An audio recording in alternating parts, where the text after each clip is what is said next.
जय श्री कृष्णा। राधे राधे। चातुर्मास महात्म्य के अध्याय 6 और 7 की पावन कथा का श्रवण करेंगे आज।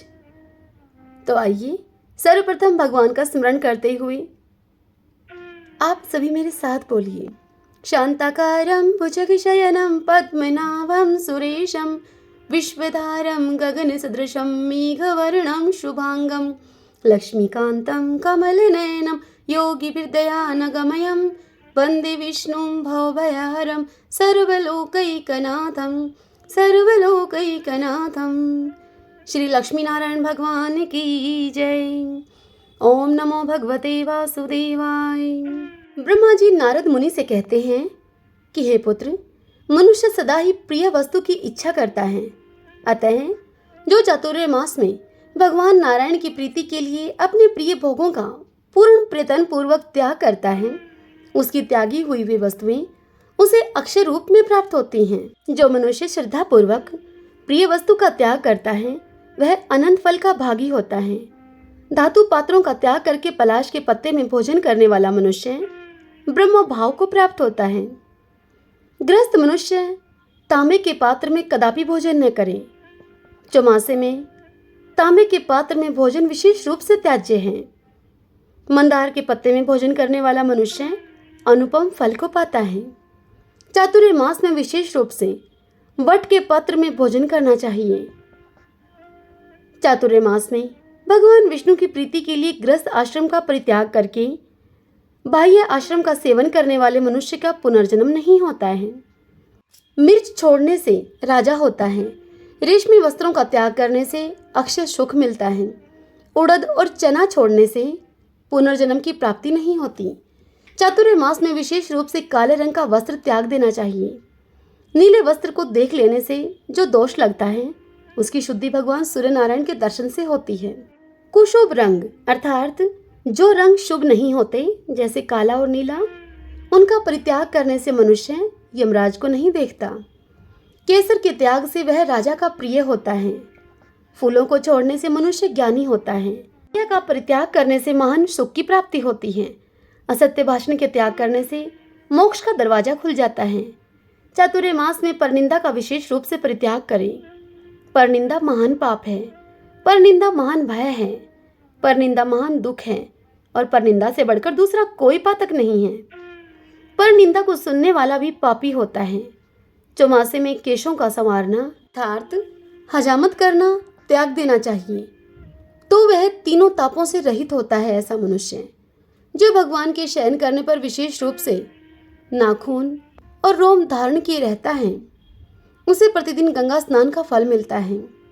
मनुष्य को सब उपायों के द्वारा योगियों के देह भगवान विष्णु को ही प्रसन्न करना चाहिए। समस्त वर्णों एवं श्रेष्ठ पुरुषों के द्वारा भी भगवान श्री हरि का ही चिंतन करना चाहिए। भगवान श्री हरि विष्णु के नाम से मनुष्य घोर बंधन से मुक्त हो जाता है। चातुर्मास में उनका विशेष रूप से स्मरण करना उचित है। कर्क की संक्रांति के दिन भगवान विष्णु का भक्तिपूर्वक पूजन करके प्रशस्त एवं शुभ जामुन के फलों से अर्घ्य देना चाहिए। अर्घ्य देते समय इस भाव का चिंतन करें, 6 महीने के भीतर जहाँ कहीं भी मेरी मृत्यु हो जाए तो मानो मैंने स्वयं ही अपने आप को भगवान वासुदेव के चरणों में ही समर्पित कर दिया। सर्वथा प्रयत्न करके भगवान जनार्दन का सेवन करना चाहिए।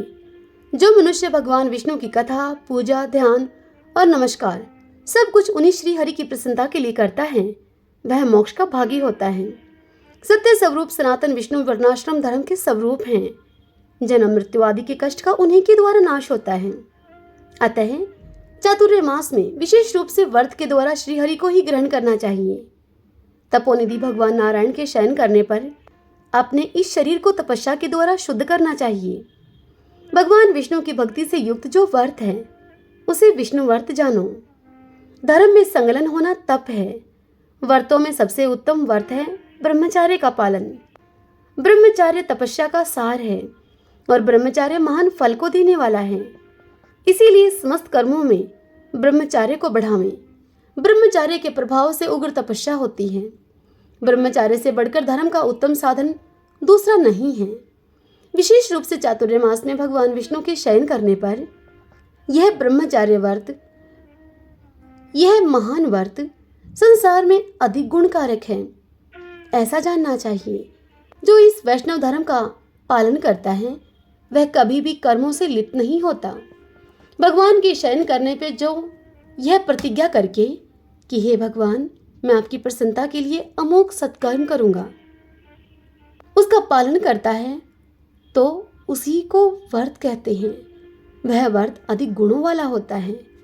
अग्निहोत्र, ब्राह्मण भक्ति, धर्म विषयक श्रद्धा, उत्तम बुद्धि, सत्संग, विष्णु पूजा, सत्य भाषण, हृदय में दया, सरलता एवं कोमलता, मधुर वाणी, उत्तम चरित्रों में अनुराग, वेद पाठ, चोरी का त्याग, अहिंसा, लज्जा, क्षमा, मन और इंद्रियों का संयम, लोभ, क्रोध और मोह का अभाव, इंद्रिय संयम में प्रेम, वैदिक कर्मों का उत्तम ज्ञान और श्री कृष्ण को अपने चित्त का समर्पण, ये नियम जिस पुरुष में स्थिर हैं वह जीवन मुक्त खा गया है।